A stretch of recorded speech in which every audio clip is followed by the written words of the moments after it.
Welcome to the 2023 Pipsy Media Box. I'm Iman Rapetti. And I'm Andrew Marsh, the Managing Director of Efficacy Payments and Head of Financial Service for the Keller Group. And despite all the smiling, we're serious people. I know that we were having a bit of a chuckle before we started our conversation. This is an amazing, fascinating space. I was in a panel where we were talking about traditional banking, talking about the advent of fintech. So I think for our audience and for people not in the know, because sometimes these terms are conflated, what is the difference between a fintech and a bank? Don't start with two people walking to a bar. Definitely not that, although it could be two or more. I think the fintechs are really, the definition of fintech is a financial technology business. A bank is traditionally, we all know what banks are, really, I guess they are the custodians of value, ultimately at their core, and provide a number of services and ultimately create trust in the economy. Whereas a fintech typically brings technology, it brings services to the market, which accelerates financial inclusion and access to the payment ecosystem. So if I were to put it bluntly or crudely, is that you fill in the gaps that traditional banking has left? Filling in the gaps and also being opportunistic to identify what those gaps are and potentially to, I hate to use the word exploit it, but ultimately, identify those gaps and leverage or technology to actually solve for real life problems. And ultimately that allows for a sustainable business to be created. So again, a lot is being asked of the modern day consumer, and this is a point that's been made over and over again. We're moving from traditional ways of banking, thinking about our money.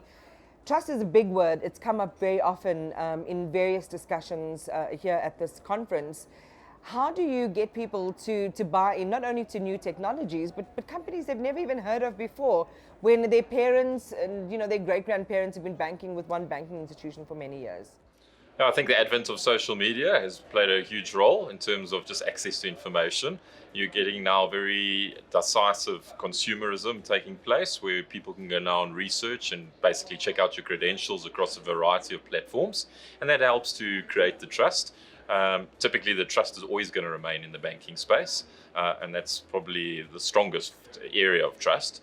But there are a number of players that are starting to come. People are starting to share more information. You've got big platform providers, global players, and that's typically they creating a level of trust with the consumer, and off the back of that, they're layering services. And I mean, what you need again in the space is not only the trust between the end user, consumer, and the platform or the banking institution. You need it between everyone in your environment on the other side of the usage model, which is the banks and the fintechs themselves. How would you describe that relationship in terms of pursuing this common goal of making life easy for people like myself, the consumer? Yeah, I think typically it's a match made in heaven until it goes wrong. When it goes wrong, that's where the trust gets eroded. And that's typically where we call it mistrust comes in, and then the chances of recovering from that are slim to not actually happening. And so, the critical point is, ultimately you've got to build that trust and you've got to make sure you can deliver on what you're promising. And so it's about the promise. If you can deliver on the promise, the trust will come. Well, talk to me about the failure story, because, and I think it was you that said in the panel, you only get one opportunity as a fintech to fail. That's it, kablooey, gone. Which is why you're more invested in getting things right and making sure that the tech that you're bringing to market is going to work. Yeah, that's actually a symptom of just economics. Typically a fintech is not necessarily that well funded. They're either self-funded or they've had to raise capital. So what you're taking to market, you've got to invest quite deeply and make sure you get it right first time. If you get it wrong, it's goodbye. And you've got a lot to lose. So there's a lot of focus on trying to get it right the first time. And with that is it's a very much a focused approach as opposed to spray and pray and let's hope something sticks. You can't afford that. Spray and pray, I love the term.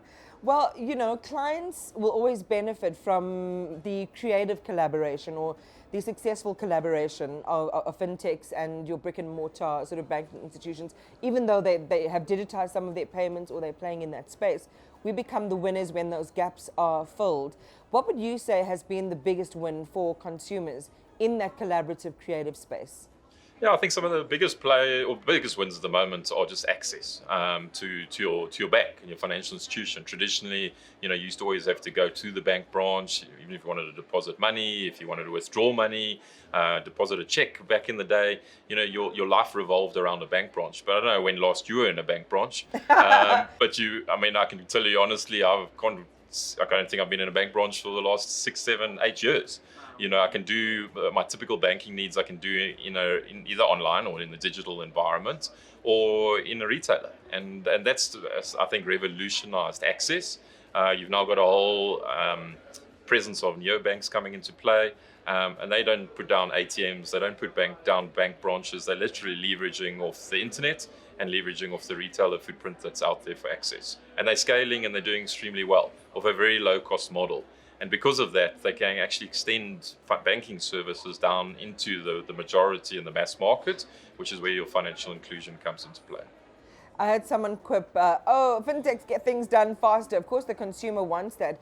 But when you read stats like the statistics that apply in the South African environment, that even though you have a very large community of people who might be considered banked, that they're not truly banked. They have a very different way of interacting with their money. And they might fall out of the scope of a neobank, which is operating purely in the virtual space. How do you bridge what I would say is still that type of digital divide? Yeah, I think it varies based on the use case and the target market that you're trying to satisfy. Our view is a little bit different. In our world, we actually look at the South African industry and say South Africa is banked. But the problem that we've got in South Africa when you start talking financial inclusion is that the person with that bank card can't use in what we term the everyday. And those are typically the communities where they live. And that's just because there's lack of acceptance infrastructure. And as a result of that, you've got this money in, money out situation. In other words, the salary or the social grant gets paid, it's straight to the ATM or straight to the retailer, and the money gets withdrawn, and then that customer will then interact throughout the month using cash. If you can solve the acceptance footprint, in other words, giving the ability for somebody who's got a store of value or the digital instrument to be able to pay in the communities where they live, there's no need to access that cash upfront. And during the month, they can then just draw down on the balance.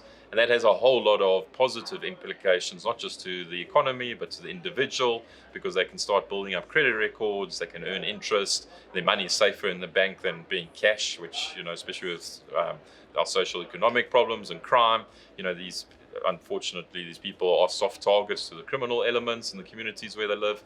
And so, carrying around cash has its vulnerabilities. And so we've got to solve essentially for this digitization and the card acceptance need in the market. How would you describe the profile of your typical sort of neobank or user? Gee, how do you describe the South African population? Is it that varied? I think it's that broad. Spectrum? Absolutely. I'm surprised. You've got banks in the affluent segment. To name them, you can look at a Discovery Bank, for example, typically playing in a more affluent segment of the market, higher LSMs. And then you've got your time banks of the world, which are paying at the low LSM side of the market, and potentially the market where social grants are getting paid out to. And then you've got everything in between. So, I think that's the nature of South Africa. We sort of sit between, call it a first world and a third world country. We've got to solve for all that. And that's what makes payments and makes this whole ecosystem that we operate in an extremely exciting place to be. And it's really about how do you merge these worlds and bring out solutions that are relevant and fit for purpose. And it's not a one-size fit for all, which is typically how, call it, banking was done in the past. And that's why you have the divide on financial inclusion. But that world's changed, and I think we're making significant inroads in terms of serving our population. What are some of the risks that you're seeing? We're having quite an ebullient, positive conversation about interoperability. We talked about digital inclusivity, all big topics. We talked about ease of use. But where's the hard part in the story? Yeah, the hard part, I think, is access. So it's either are you in the inner circle or are you not? The inner circle is typically the banks. And so, the banks have a lot of power in the South African market. And they basically hold the strings to broadening the enablement of the ecosystem for non-banks to participate. being a startup or being a fintech, it often starts with a great idea or a need that's been identified in the market, but then you're still typically reliant on a bank to be able to support that strategy before it can roll out. And there's good reason for that. The banks do provide a regulatory framework. They do provide, the underlying, especially in the deposit taking space, they provide the underlying infrastructure to be able to create the abilities to store funds in a secure manner, which you typically wouldn't necessarily want a fintech to be able to do, because you don't want to put those funds at risk. But ultimately you're reliant on the bank to provide the core on which the fintech rails and can be leveraged to expand that inclusion. We see it as often two separate entities, but it seems as if that world is changing. I mean, banks are now housing fintechs in their own. I mean, they're creating and supporting those. It's very much a part of business practice. Is that the future? Yeah, I think it is. I think it's very much, and you see some of the banks now, or one of the CEOs recently, leaving his senior position and now moving to run a fintech division within the bank. And I think those kind of things are highly required. I mean, typically a lot of the banks would have built technology and built solutions internally, and that's fine when the market was moving at a certain pace. We're now at a point where there's so many fintechs, so much innovation taking place, a lot of it outside the banks, that as a bank you sit in a very difficult position whereby you can't do everything yourself, and doesn't even necessarily make sense just to back one horse, because it might be the wrong horse, which means your next 3, 4, 5 years you're playing catch up. Whereas by partnering with fintechs, you can actually back several horses, get them all into the race. Some will fail, but those hopefully you've backed enough that are going to win, and you don't end up having to play catch up in the market for the next 3, 4 years because you got your strategy wrong. So that's definitely where the collaboration comes into play. Well, to extend your horse analogy, I'm going to release you from the paddock, Andrew. Thank you very much for an enlightening and a really educational conversation. I appreciate it. Thank you very much. Have a great day further.